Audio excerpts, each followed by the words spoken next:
My battery's dying. Don't tell anybody. It's a secret. I was trying to keep it quiet so it wasn't on their tape. Edit it out, This is Microphone Monday in the studio with John Bailey. I starred in a couple of very forgettable movies. I did a romantic comedy called Sleeping with Strangers. It's actually not a bad movie. I play, believe it or not, a brain dead rock star. No way. It's a typecast. No, whatever. Stereotypical. I've done all the requisites. Like I did 2 episodes of Highlander. I did a huge sword fight with Duncan, with Adrian, who played Duncan. Scariest moments I've ever had on set, because this was a very involved fight. I learned my half of the fight with my stunt coordinator. He learned his half with his stunt coordinator. And then he was directing that episode, and it was the first one he directed, so it was really chaotic. So we didn't have time to rehearse or block. Basically, it was roll camera and go. You know, and the first, I'm just going, I sure as hell hope he knows the same fight that I do. This is a live Tuesday. We're not going to let this work. And the first strike is like right at his head, and I'm like, well, I hope you know the same fight I do. Mind you, if I had taken his head, because I played his cousin, and Asa McLeod. Weirdest casting ever in modern movie making. Through the original movie. Right. We're going to get the French guy to play the Scotsman. We're going to get the Scottish guy to play the Spaniard. And of course, Connery's like, all right, this is my Spanish accent. If you don't like it, fuck you. All right, you should hear my Russian accent in Red October. It sounds just like my Spanish one. Shut your back. That or John Wayne as Genghis Khan. Wow. True story. You better bring them yurts into a circle, Pilgrim. Put up a great wall. What are we gonna do now? Or Edward G. Robinson as What's His Pickle in the 10 What's His Pickle? Where's Messiah now? Say. I would just, if a head did fly, but if we was like, dude, just walk it off good. I would call my agent. That's totally fine. The last year, I just finished an episode of Psych. If anyone watches Psych. What were you doing with that? It's actually Non-disclosure agreement states that. What do you want, pal? That's not a camera, is it? No. I did the 100th episode. It's a bit of a special episode, and I've done a lot of, like comedies and stuff. And frankly, you go like, watch the movie, and go, wow, this is just not very funny. This episode is going to be funny, and I got to work with some comedy legends whom I have admired my whole life. And, Gary Chalk was just on it, just a few months ago. Gary Chalk has a lot on camera. yeah, Gary's on. Yeah, we see him a ton. But Out of Limits, and I did a couple of Stargates, and I was supposed to be recurrent on Stargate. They were going, oh my God, we love you. We're going to make you, and then they canceled the series. Saw that. It was like 3 weeks later. I picked up the paper. It's G1 cancel. The animator moment. Put it this way: in the last year, these are the ways on camera that I have died. I have been eaten from the inside out by hordes of ravening 4-inch beetles. I have been torn asunder by a possibly rabid and heavily mutated giant Tasmanian devil. I have been repeatedly stabbed in the back with an ice pick. What else? So typical Friday night. Typical Friday night. I was squazed. That's how I say past tense of squoze. That's what my wife says was. By this iron golem thing that infected me with some weird space virus and made my eyeballs pop out of my head. If I ever write my biography, I was shot twice by Christopher Plummer. That was only on camera. No, that's real life. Oh! I was the first person to ever actually die in an animated cartoon. Oh, jeez. Actually, dead. G.I. Joe. I played a character called the Headman. He was a drug dealer. He got my character Falcon addicted to Sark. And at the end, it was a 2-part episode, and it was, this is back when nobody died in cartoons. And so he gets buried under the mountain of his own, and you just see his dead hand. And then at the end, he goes, remember, drugs kill. So I was the first person to ever really become as a human being dead. G.I. Joe, they were all trained by stormtroopers on how to shoot. Don't worry, none of us are gonna back pocket. So do you have any cool studio stories that we have not heard before? Other than Gary throwing up. I haven't heard that. Oh, he'll tell his own story. It's the legendary. We heard a lot of other things from Gary this year at BarCon, so.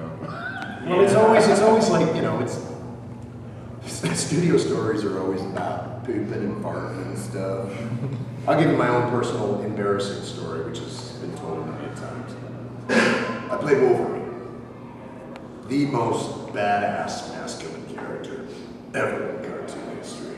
Although he's never been played properly as a Northern Canadian. It should be like, frickin' man, I'll pound you right now, man. Give me a Ryan Coke. You want to frickin' go, man? I'm serious. So we're having some epic fight scene in the studio, and you know, and I'm picking up mountains and throwing them at people. And I'm just like,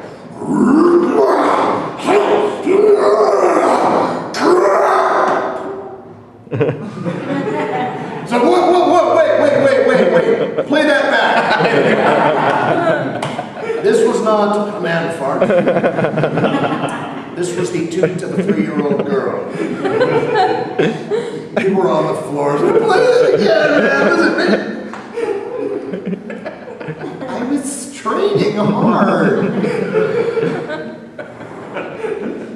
Just so you know, though, those booths are they're airtight sealed. Very hermetically sealed. Especially not eat White Castle and then go to work. As a courtesy to your fellow actors. So, that was the thing with Gary for you.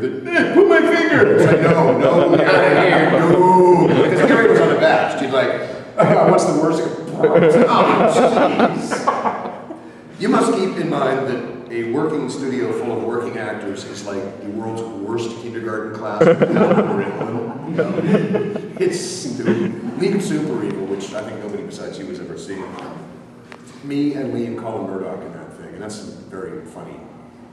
I would be on the floor half the time, like that thing where your back is spasming. You're just like, shut up! I can't breathe! It's a silly way to make a living. That's like stuff. It also just never ceases to amaze me that we're getting paid to have so much fun. What do you think? I would not spend a lot of time in a small padded room screaming. Pretty much. The difference is I get paid for it. Because if I didn't, I'd be spending a lot of time in a small padded room screaming.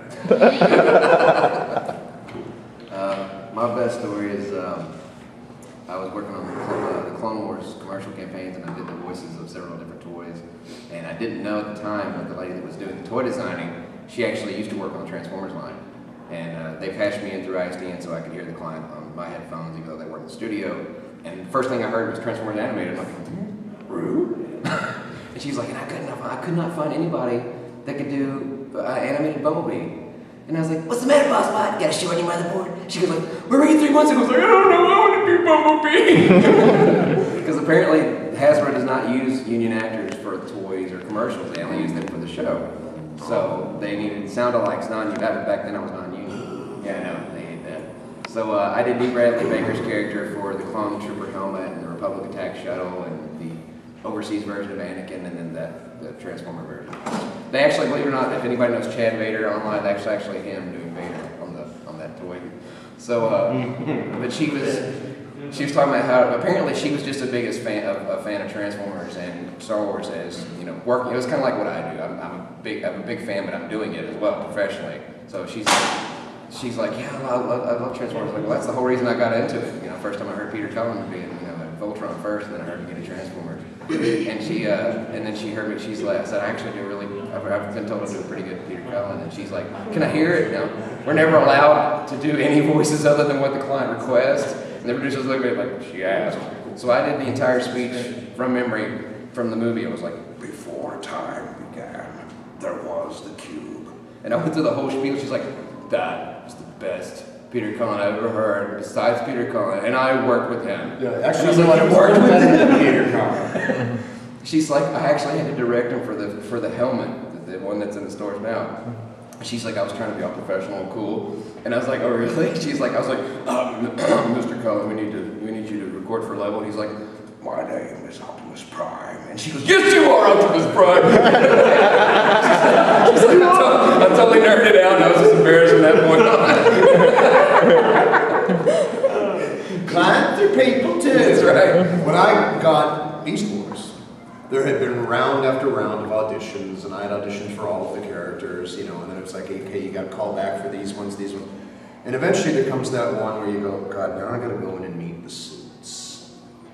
These are the people, the clients. And you go, these are the most uncreative, like you're going, oh, please, can we just bypass the suits? So I go in for the final round of auditions, and sure enough, there's the suits. And these two young men. Tommy Lee Jones and Will Smith. Very, you know, and you're going, okay, sure. So I do my thing, and they're all like, Scott, it says here that you worked on the reboot series. Is that correct? And I was like, yeah, as a matter of fact, I did. And when they go, we were wondering if you could tell us who played Fax Modem in the X-Files episode you did. And I went, yeah, I can tell you that. It was me. And they went, dude, that was you! Oh my God, like, wow! And all of a sudden they turned, and I got a phone call the next day going, you booked 3 characters on this. Idiot! That's how it's done. Yeah. Good night. So you never know when it's going to lead you. I went flying down through the States. What was I telling you this last night? Yeah, the airport story. Yeah. So in Vancouver, flying down here, I have to go through U.S. Customs, and it's a long and daunting process. And you know, it's these big walls of giant sacks of meat standing there waiting for. And there's a huge lineup, and there's all these normal people behind. You know, when I travel, I tend to look. People just think I'm a drug dealer or something. All my neighbors do. They go, he looks kind of funny. Doesn't seem to work regular hours. He's got some very nice stuff, and I hear some awful noises. It's the same way. They won't let their children. It's like, it's worse. I'm a children's entertainer. Children watching me. I did children's parties, call me. I was Grumpy Bear. Anyway, going through, long story short, get up there and it's like, okay. I come up, there's this wall of flesh, this mountain man. I wish I could remember his name. Michael Clark Duncan. Pretty much. He's from Florida, and he's a big, very large, intimidating, very likable. So I walk in, it's like, what's the purpose you visit the United States of America? And I'm like, Okay, I'm going down to a convention. what do you do for a living? So I'm a voice actor. What about seeing you? It's like, well, you haven't seen me, and I've done, so I listen up. Anyway, I got to Beast Wars, and he went, he squeaked like a little squirrel. Like he turned into a 4-year-old. He's like, oh my God. So I start doing, but the next, he's calling all the other customs guys over, and I'm just doing at this point, it's just random freestyle. You know, I remember leaving with, I was, you know, doing Bill Cosby, and they're, you know, and so they like go, and I'm leaving, and they're all waving, going like, have a great trip. And all these people behind me in this huge line are going, what? I don't know who that man was, but they certainly seem to like him. Maybe they're So this sweet little lady behind me, I turn and look back, she comes up, it's like, and they go, What's the purpose you visit the United States of America?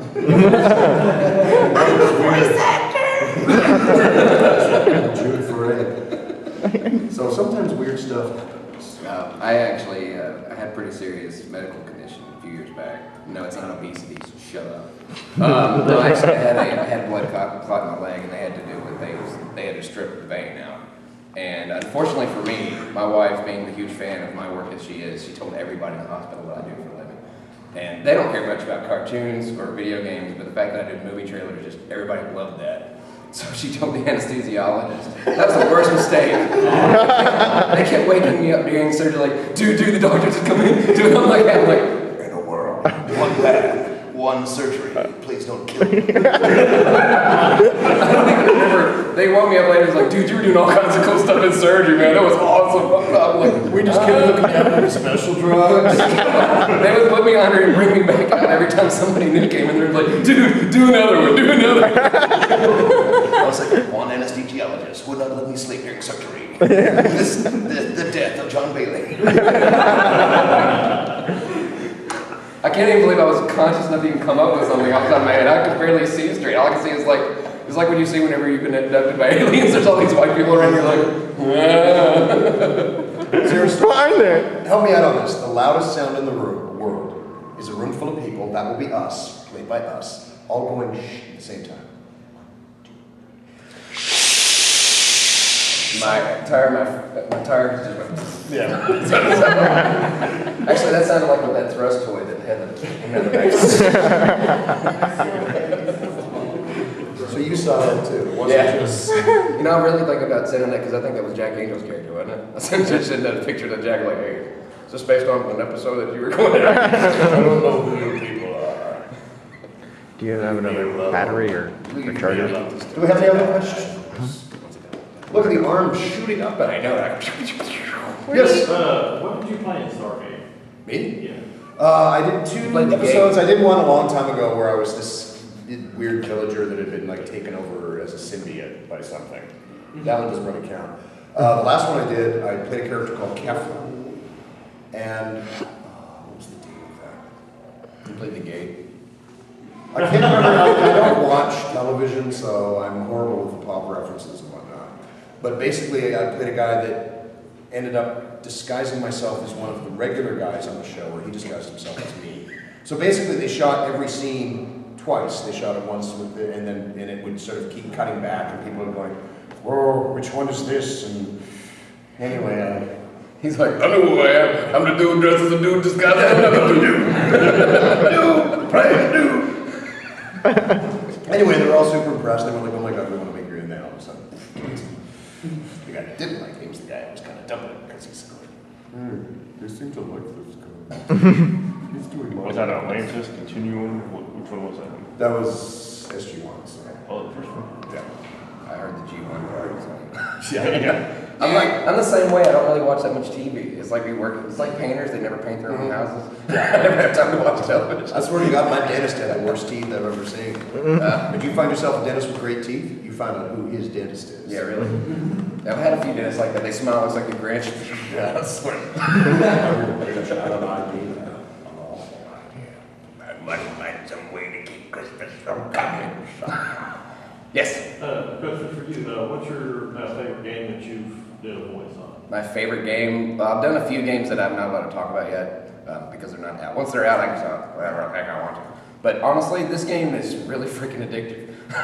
It's not your standard go in and kill everything, and it's also not your standard, puzzle game. It's kind of a combination of both. It has a little bit like StarCraft, but it's also a little bit like Gears of War. But it's a turn-based game.